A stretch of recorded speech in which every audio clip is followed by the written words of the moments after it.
تو وصیت والدین کو معاذ اللہ یہ لفظ کہہ کے گزر جاتا ہے. اور ان کے نام دیکھو, آمنہ, نام کیا ہے؟ آمنہ. آمنہ نام کافروں جیسا ہے. اور والد کا نام کیا ہے؟ سبحان اللہ. عبداللہ کا معنی یہ کافروں جیسا نام ہے. مت ماری ہے. اور کتابیں لکھی جا رہی ہیں اور سیرت لکھی جا رہی ہے اور دلیلیں دی جا رہی ہیں, لوگوں کو خیال ہی نہیں آتا. عجیب فلسفہ ہے. 4 اقوال ہمارے بزرگوں نے لکھے ہیں نبی پاک کے والدین کے بارے. سب سے پہلے امام سیوطی فرماتے ہیں رسول کریم علیہ السلام نے فرمایا کہ پوری دنیا میں جب کفر رہتا ہے تب بھی 10 لوگ اللہ کی توحید پر ہمیشہ قائم رہتے ہیں. یہ نہیں ہو سکتا کہ ساری دنیا کفر سے بھر جائے. فرماتے ہیں میرے محبوب کے والدین بھی ان 10 لوگوں میں شامل ہیں. حضور کے والدین بھی انہیں. اور دوسرا قول آپ فرماتے ہیں نبی پاک کے والدین زمانہ فطرت پہ تھے. زمانہ فطرت وہ زمانہ ہوتا ہے جس کے اندر نبی نہیں ہوتا. تو لوگ جس دین کو بہتر سمجھتے ہیں اللہ کی توحید کے ساتھ اس پر عمل کرتے ہیں تو ان پر کوئی مواخذہ. اور تیسری بات یہ کہ نبی پاک کے والدین حضرت ابراہیم کی ملت پر تھے, حضرت ابراہیم کے دین پر تھے. اور حضرت ابراہیم کا وہ دین ہے جس کو قرآن کہتا ہے کہ وہی دین ابراہیمی دین محمدی ہے صلی اللہ علیہ وسلم, وہی دین محمدی ہے.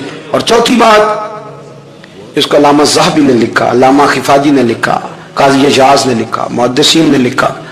حدیث کی راوی سیدہ عائشہ صدیقہ ہیں رضی اللہ تعالیٰ عنہا کہتی رات کو میں اٹھی تو میں نے نبی پاک صلی اللہ علیہ وسلم کو روتے ہوئے دیکھا.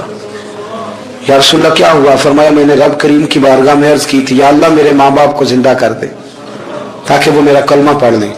ہے تو وہ پہلے بھی دین فطرت پر انہیں کنتم خیر امت ان کا اعزاز بھی نصیب ہو جائے. تو ہمارے ہاں زیادہ تر لوگ بات اس لیے سیکھتے ہیں کہ میں کوئی کہیں سے مسئلہ سیکھوں گا پھر جا کے اپنی مسجد کے امام کو تنگ کروں گا, تو وہاں تو میں یہ سن کے آیا ہوں تو یہاں یہ کام کیوں نہیں ہوتا. میں کوئی بات سیکھوں گا تو پھر میں اس سے بحث کا دروازہ کھولوں گا. علم کا مطلب ہی اپنے آپ کو سنوارنا ہے. معلومات حاصل کرنے کا مطلب یہ کہ آپ کے عمل میں پختگی آئے, آپ کے کردار میں پختگی آئے. آپ نے جو سیکھا ہے آپ اس کے مطابق اپنے آپ کو ڈھالیں. مسلم شریف میں موجود ہے نبی پاک صلی اللہ علیہ وسلم نے دعا مانگی ہے اے اللہ میں اس علم سے تیری پناہ مانگتا ہوں جو علم تو ہو پر نفع والا نہ ہو. جس بندے کے علم نے اسے نفع نہیں دیا, وہ کچھ سیکھ نہیں سکا اس سے, تو اس کا علم کسی کو کیا نفع دے گا جب خود سے اس نے. اور صوفیہ کرام تو فرماتے ہیں کہ جو لوگ بڑی معلومات حاصل کر لیں, بڑی باتیں سیکھ لیں, پنچایت میں کسی کو بولنے نہ دیں, گھر میں کسی کو بولنے نہ دیں. بہت سارے لوگ تو علماء کو بھی مشورہ دیتے ہیں بڑی باتیں کرے لیکن عمل کے لحاظ سے بندہ زیرو ہو تو اہل دل فرماتے ہیں اس کی صحبت سے بچو. اسے بڑا پتہ ہے, بڑی باتیں آتی ہیں, بڑی باتیں آتی ہیں, بڑی باتیں کرتا ہے, لیکن گفتگو کی حد تک تو بہت بڑا ہے, عمل کے معاملے میں صفر ہے. بہت سارے لوگ مسجد کے حجرے میں میٹنگ ہو رہی ہوتی ہے اور وہ لمبی لمبی دلیلیں اور مشورے دے رہے ہوتے ہیں, نماز کا ٹائم آ جائے تو اٹھ کے چلے جاتے ہیں, کہتے ہیں میں اپنے محلے کی مسجدیں پڑھنی ہے. کئیوں کو کام یاد آ جاتا ہے.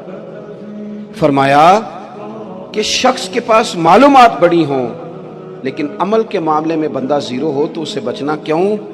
اس لیے کہ اگر پڑھا لکھا آدمی بے عمل ہونا تو وہ اپنی بے عملی پر بھی دلیلیں پیش کرتا ہے. وہ کہتا ہے میں یہ کام نہیں کرتا تو یہ میرے پاس دلیل ہے. وہ تو بے عملی کو بھی مزین کر دے گا معاذ اللہ. تو دینی تعلیم ایک تو حاصل اس لیے کریں کہ ہم نے اپنے آپ کو سنوارنا ہے, اور دوسرا علم کا شوق طبیعت میں ہو. دیکھیں نا اللہ کے حبیب صلی اللہ علیہ وسلم نے فرمایا ہے کہ جو علم کے رستے پہ چل پڑا وہ جنت کے رستے پہ چل پڑا ہے. جمعوں میں محفلوں میں کانوں کے ذائقے کے لیے نہ آئیں, اس لیے آئیں کہ میرے علم میں میرے عمل میں یہ کوئی اضافے کی بات بنے گی, میں کوئی نصیحت حاصل کروں گا تو میرے دل کا زنگ اترے گا.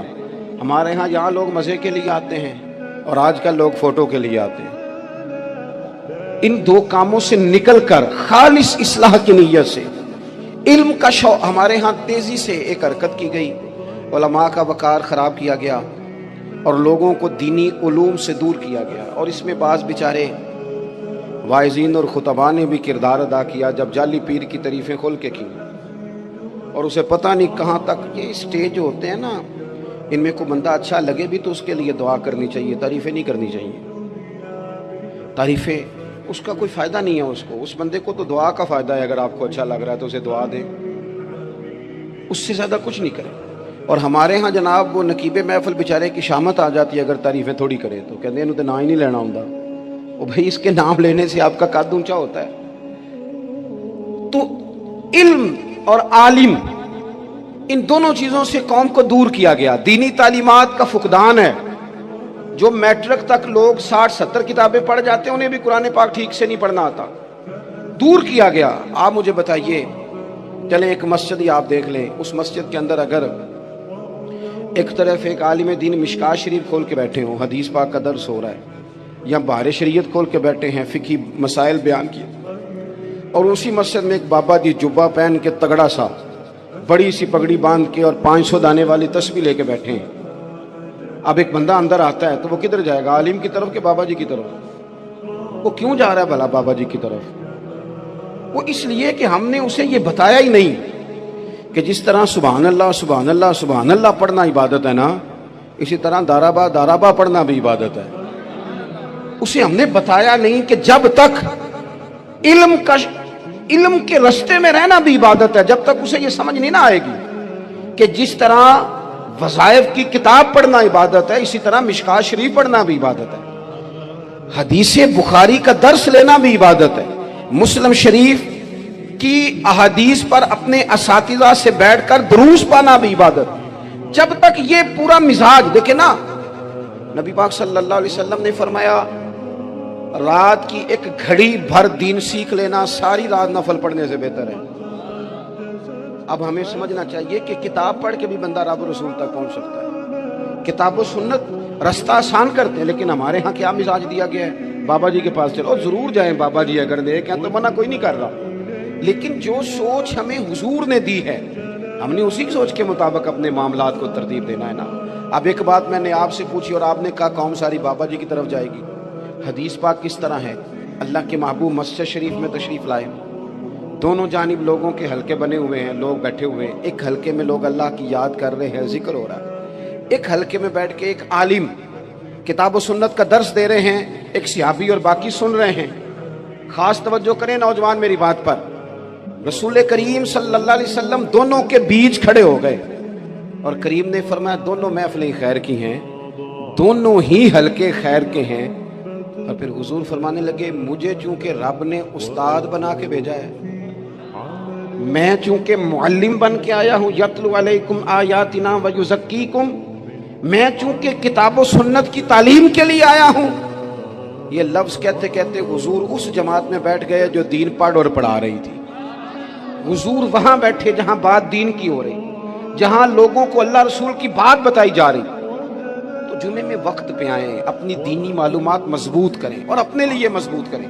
میں آپ کو بڑے درد سے یہ بات عرض کرتا ہوں، اگر دن میں 100 لوگ مسئلہ پوچھتے ہیں نا شریعت کا، تو ان میں 95 لوگ وہ ہوتے ہیں جو طلاق کا مسئلہ پوچھتے ہیں. والد صاحب نے، بیٹی کے والد صاحب نے 2 مہینے پہلے آرڈر دیا ہوتا ہے فرنیچر کا. بیٹے کی شادی ہو تو مہینہ پہلے شیروانی والے کو بھی کہنا پڑتا ہے، گاڑیاں بک کرانی پڑتی ہیں، میرج ہال بک، یہ سارے لوازمات ہم کرتے ہیں. سارا کچھ کیا، گاڑی سے گھر بسنا ہے، میرج ہال سے بسنا ہے، فرنیچر سے بسنا ہے. ہم نے سارا کچھ ان کو بتایا، لیکن کاش 2 گھنٹے بچی کسی معلمہ کے پاس جاتی، بچہ کسی استاد کے پاس جاتا، نکاح طلاق کے مسئلے بھی سیکھتے. میں دعوے سے کہتا ہوں اگر ہمیں پتہ چل جائے کہ 3 طلاقیں اکٹھی نہیں دینی چاہیے، کیونکہ دے دیں تو ہو جاتی ہیں، اگر ہمیں سمجھ آ جائے کہ نہیں دینی چاہیے، یہ مسئلہ بیان ہو، اور یہ والے مسئلے ہم محفلوں میں بھی نہیں بیان کر سکتے، اس لیے کہ لوگ کہیں گے مسئلہ تو وہ بیان کریں گے، اس پہ نعرے لگیں گے. آپ قوم کو یہ کیا بتا رہے ہیں؟ یہ تو چھوٹا عالم بتاتا ہے معاذ اللہ اس طرح کی باتیں، تو بڑی بڑی کوئی نقطے کی بات بتائیں. اور اس طرح ہمارے ہاں وہ 1 گھنٹہ پہلے نہیں کہتے تگڑے ہو جو میں جملہ دینے لگا، پتہ نہیں جملہ آ رہا ہے کہ ایٹم بم آ رہا ہے، تیار ہو جاؤ، جو میرا جملہ ضائع نہ کرنا، ادھر بھاگ کے چلا گیا ادھر بھاگ کے آ جاؤ. اللہ جانے وہ جس طرح کبھی لگتا ہے نا پٹاری سے، اللہ جانے کیا نکلے گا، میں جملہ دینے لگا ہوں. تو میں کہتا ہوں تو آرام سے بیٹھ کے بھی جملہ دے دے، تیرے جملے سے کیا نکلے گا. اور تو جملہ نہ دے، ہمیں کوئی آیت دے، تو جملہ چھوڑ ہمیں کوئی حدیث پاک سنا. یعنی ہر نقیب، ہر خطیب، ہر نعت خواہ اٹھ کے کہتا ہے سارا قرآن ہی حضور کی تعریف ہے.